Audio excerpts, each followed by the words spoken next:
Let him go! Let him go! Let him go! Hey, get that out of here, man, get that out of here. With a belly full of alcohol, people don't listen to you. We could be sorting out one fight and another fight will happen next to us. The alcohol was a gateway to all the other drugs. I lost control of my life, so I needed something else to control, you know, and in the end it controlled me.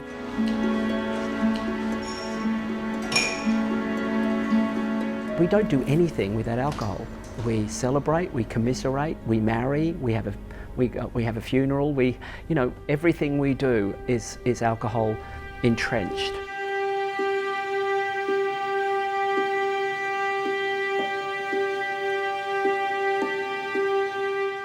Drinking alcohol has long been a part of Australian culture, but today the country is groaning from the weight of social, economic and health costs because of its love affair with a drink. More and more teenagers are binge drinking and starting from a younger age. And with alcohol-fueled crime straining government resources, authorities want Aussies to sober up. I'm CHOU. In this edition of 101 East, we look at this national hangover and ask, what is the real cost of alcohol in Australia?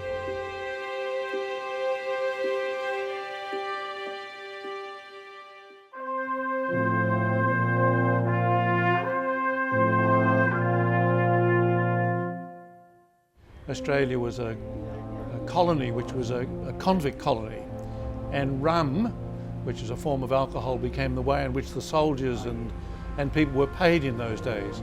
So we've got a long history of high alcohol consumption. When Australia was founded, alcohol was accepted as currency. Rum was even used to pay for the construction of Australia's first hospital. It was called simply the Rum Hospital and later became Sydney Hospital. Today, it is a familiar place for KRYSTLE Kelly. Me and my friends were just dancing on the dance floor, and yeah, there was people everywhere at this stage, and then I bumped into the girl and a couple of words were exchanged, and she basically turned around and then shoved a glass in my face. As I've turned around, she's pushed me on the floor. In that process, I had my hand to my head, holding the skin, because there was blood dripping everywhere. My name is KRYSTLE Kelly. I was a victim of alcohol violence. As a result, I have lost the sight in my right eye.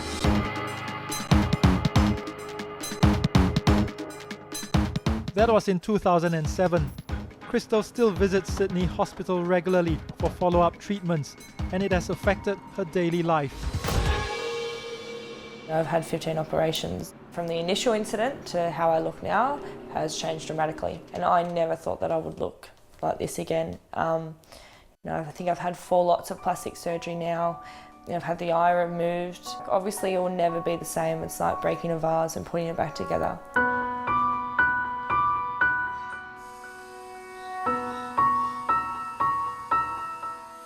I have to do things a lot careful now and do different things, like even the simplest thing by pouring a glass of water. I have to hold it at a certain angle so I don't miss the cup. If I hear a loud bang or glass gets smashed on the floor, I automatically, get an anxiety attack, or, people getting aggressive. It automatically triggers back that night, and it takes me right back there on the 4th of November 2007. My name is Professor GORDIAN FULDE. I am the Director of the Emergency Department at St Vincent's Darlinghurst in King's Cross, Sydney, Australia. So I've been the boss here for 30 years. St Vincent's Hospital is located near the heart of Sydney's bar, restaurant and nightclub area. People used to drink beer and wine.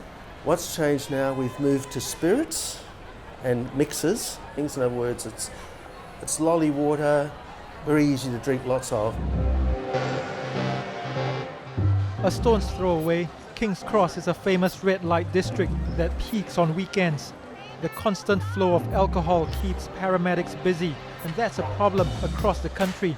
People trip and fall, and they break their arms, they break their legs, and then, especially young males, get aggressive through the night, it's the fights. And that's where we get the head injuries, the punches, the black eyes, the people being punched to the ground and actually falling onto the concrete. Hang on, boys. I love Sydney! Especially on a weekend, Friday, Saturday night, it looks nearly like a war zone.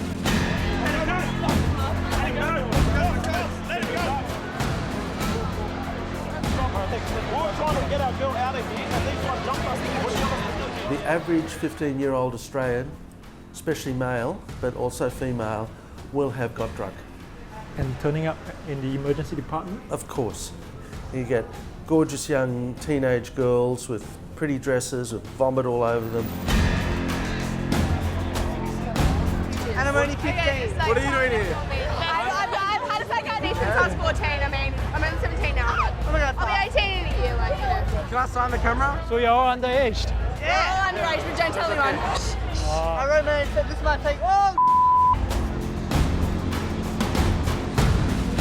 They won't eat anything before they go out because they don't want to put on weight. If you drink alcohol on an empty stomach, it's a disaster.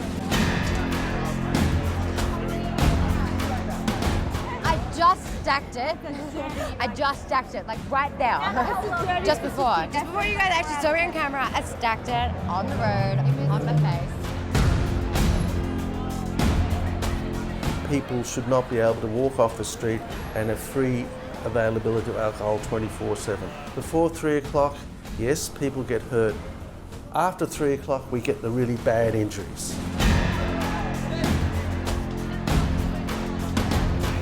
It's a finite. Hospital, health, whatever resources, government money is finite. The cost to the hospital of people having a head injury due to alcohol in each year, many millions. That chunk, which is unnecessary spending, right, is not available for other patients.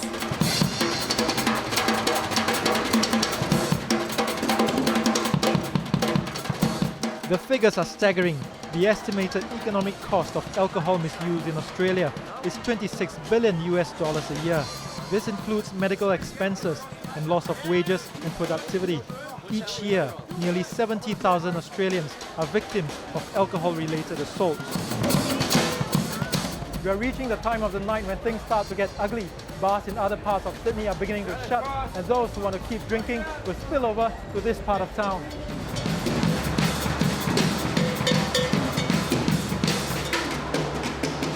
Up to 70% of our interactions with the public are related to alcohol-related crime. The vast majority of sexual assaults that occur on women occur while the victim is very drunk at the time. Hundreds of our officers are injured every year in dealing with drunken incidents. We join a police detail on a King's Cross beat. So what signs are you looking out for that might suggest potential alcohol-related trouble brewing? A lot of the stuff we're looking out for here would be people congregating in an area, shouting, screaming, obvious people moving about quickly. We just had a chat with a couple of blokes who were tackling each other in the street. They're quite intoxicated. I dare say they will be trouble for us a bit later. How bad can it get? It can get pretty bad up here at King's Cross. There's a lot of people come into the city, or King's Cross in general, full of booze, alcohol, and then they get refused from a lot of places, can't get a cab home, so they decide to take their anger out on other people. So we get a lot of fights. Do you get worried? Yeah, I do get worried up here. There's a lot of potential for stuff to explode up here. The team gets a sudden request to back up other officers chasing a man nearby. They suspect he smashed several glass windows and displays. Police patrolling the area converge and nail him.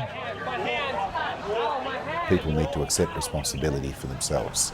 They shouldn't leave it to the police, they shouldn't leave it to the hospitals where they turn up injured. So people need to think about that before they get drunk. Is this something that's going to affect me for many years to come? Is it going to cloud my future by banning me from certain professions? And there's some people who have been very severely injured in drunken incidents, and some people have actually died. And I'm sure those who are responsible for those sort of incidents wake up the next morning and say, I really wish I didn't do that.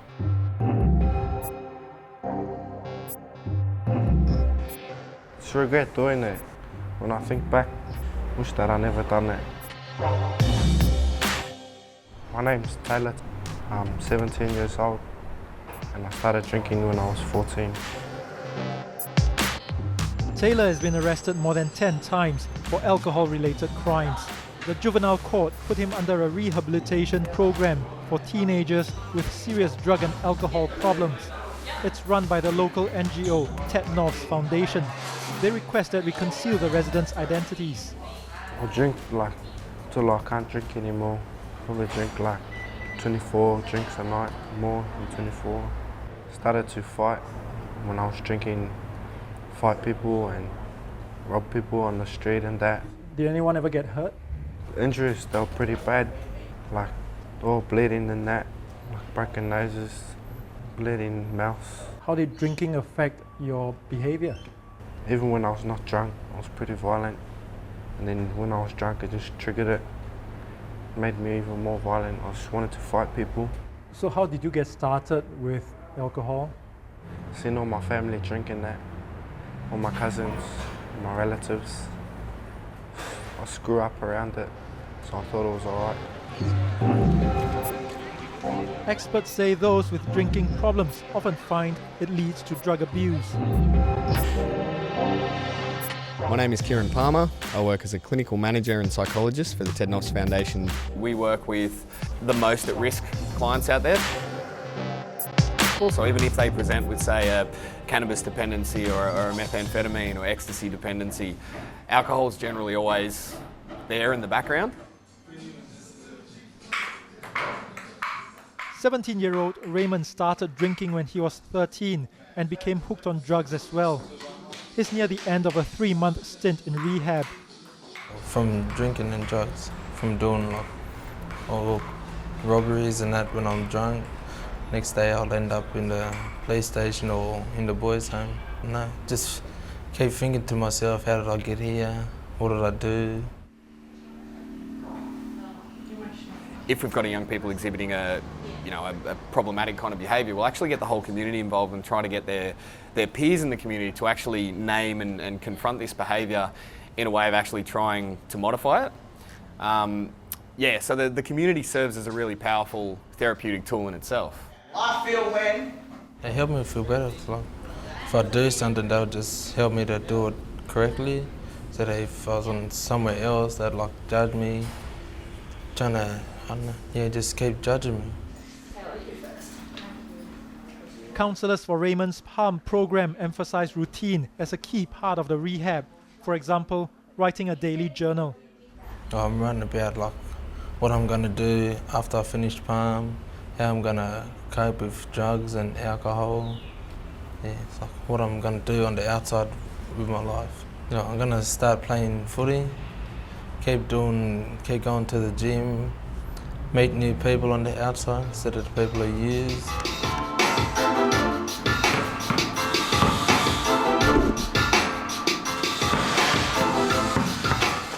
My name is Raymond. I'm 17 years old. I want to be a famous footy star. Saturday night, I was playing basketball. All my friends that night were getting smashed and all off alcohol. Age 14 and they were proud, see? Surrounded by negativity around me. My name's AYDEN KOVACIC. My name's KRIS. We make rap music at Street University. Think about my future children, I'm no bad influence. NOFFS also runs a Street University program in this converted warehouse. It reaches out to marginalized youngsters with a wide range of courses, including music and arts. Alcohol industry statistics show Australians above 14 consume an average of 10.5 litres of pure alcohol every year. I just hope no friends go in the cemeteries. AYDEN is 15 and KRIS is 17. They don't drink, but they know all about the peer pressure to do so. Especially from the area I grow up in and the school I go to, good 75% of my friends would drink. To fit in, you have to conform to the culture. You must drink alcohol along with your group. The attitude towards drinking alcohol is very laid back. So and that's not even from just the youth community, even from, I guess, the adults, the people that we look up to. Where do they get their drinks from? Older friends, because they think I look over the age of 18, which I'm not. They ask me to buy because they think I'm 18, I can buy for them. I've been in situations where I've been with friends who they would wait outside, bottle shops where they sell alcohol, and they would ask strangers as they walk in, could you buy us this and that? Where do they get the money? I have a friend who gets at least $10 to $15 a day on lunch, and they will substitute their lunch money to buy things like alcohol. And they will ask you one simple question. Paul Dillon has worked in drug and alcohol research for more than 25 years. Today he's giving a talk to teenagers at a Sydney girls' school on how to protect themselves from risky drinking behaviour. Female drinking is on the rise quite dramatically, particularly risky drinking, with 12 to 15, 15 to 16. And then you've got the 18 to 25-year-old young women who are just drinking like we've never seen them drink. And if you look at the time that many young people first use an illicit drug, it's often under the effect of alcohol. But alcohol is a drug. Treat it like a drug. Don't treat it separately. And that's why Paul wants stricter regulations on alcohol advertising. I don't think there's one alcohol company that would target underage drinkers. The trouble is that most 15, 16-year-olds think they're 18 to 25. So they sort of capture them anyway. And certainly, putting ads out there that celebrate getting drunk, make them have sexual overtones. Of course they're going to appeal to young people who are during that, that difficult time. You in the club with your homie. Bunch of players. Facing such complaints, the local Bundaberg Distilling Company recently removed this advertisement for white rum. The Alcohol Beverage Advertising Code, or ABAC, is a quasi-regulatory body managed by the alcohol industry, advertising and government representatives. It faces backlash for allowing such ads to slip through.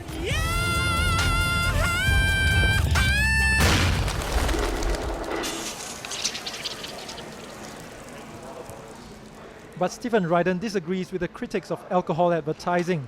He's an ABAC member and also represents Australia's distilled spirits industry. They don't see how much advertising gets stopped from even going to air or into a magazine. The thing about alcohol advertising is, for an activist, is it's a great thing to campaign on because everyone sees it. Talking about things like the influence of parents, changing cultural norms, things like that, they're much harder for people to actually explain and hence complain about. And alcohol advertising is actually the least of the influences that lead to young people starting drinking. It's for encouraging people to drink my product rather than the other guy's product.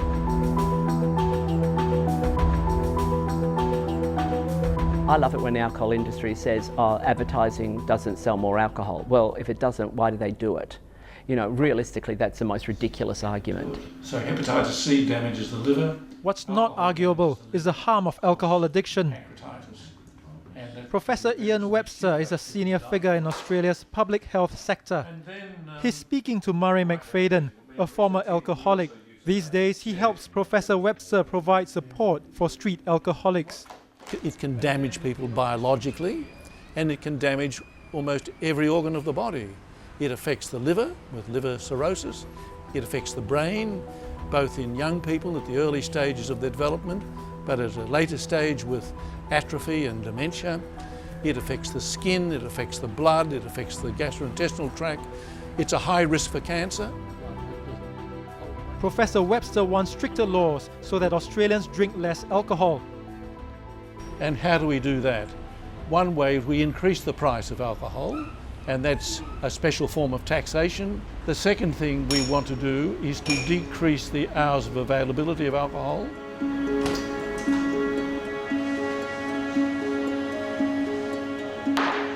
The problem with alcohol taxation is it's an incredibly broad sword, it hits everybody. I don't know how much impact it actually has on the really hardcore drinkers who really do like their alcohol far too much.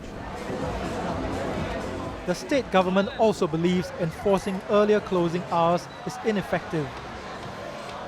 An early closure would create effectively an underground industry in unlicensed premises, illegal premises, serving alcohol. The second consequence is simply in quite legal home settings or in parks, people would decide to purchase alcohol, packaged alcohol, and consume them, not necessarily in licensed venues. The revenue Australia enjoys from the alcohol industry is no drop in the ocean, $19 billion a year. It also provides jobs and will pay $6 billion in taxes this year. So critics question the government's political will to enforce stronger laws on the alcohol industry. It's not my responsibility to collect tax. It's my responsibility to ensure that the responsible service of alcohol laws are adhered to. And I can assure you the very last thing on my mind are matters of consolidated revenue. This year the government started a 3-strike scheme for places that sell alcohol. Staff are not allowed to serve visibly drunk patrons and security not allowed to admit them. All it takes is for 3 serious offences to occur over 3 years and the owner will lose the operating licence for life. At least 3 premises have incurred 1 strike so far.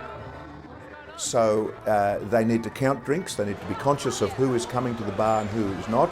The security staff need to be watchful that people who arrive in their premises visibly drunk and provably drunk on arrival, if they are admitted, then that is a very major offence. When there is a violent incident, that counts as well. So drinking became part of your... But laws won't deter the people most determined to drink.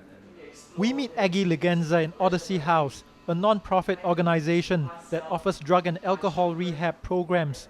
Until recently, her addiction to both created many brushes with the law. You know, life of crime was sort of part of being accepted in the society, in the crowd that I was, in the environment that I was around. AGGIE tried but failed to kick the habit.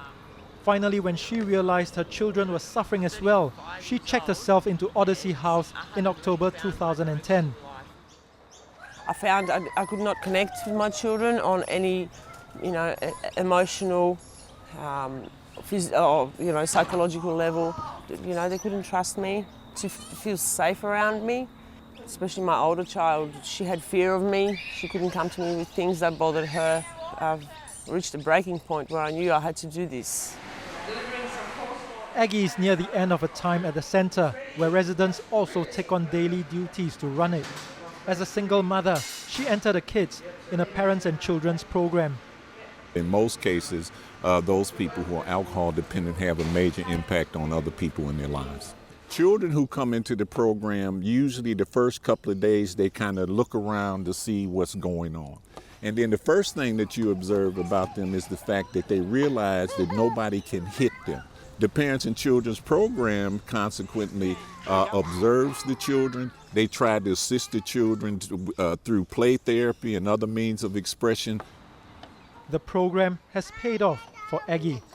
My 3-year-old, he's an extroverted, happy little boy. Whereas my 11-year-old daughter, she's not afraid to come to me with things that, may bother her. My daughter's reached an age where she's got friends that, talk about drugs, and that's something that worries me at times. But look, I've gained enough skills and knowledge to know how to approach her. At first I used to think that she's a bit too young for that, but look, what's too young nowadays? My name is AGGIE LIGENZA. I was in an active addiction for the last 15 years. Now I'm looking forward to my new life with my 2 children. As Australia picks up the tab on lives damaged by alcohol, authorities are in overdrive to heal them and protect those at risk. Not only do I think alcohol is a problem in harming individuals, but it breaks up communities. It sometimes, and quite often is, the cause of why people become socially disadvantaged and poor, because they lose their capacity to work, lose their capacity to maintain a family.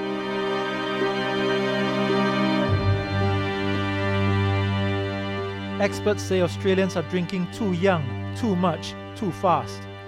But there is a limit to what authorities can do with people intoxicated by a deep-seated culture that parents often pass on to children at home. It'll take a major change of attitude towards alcohol to recover from this national hangover.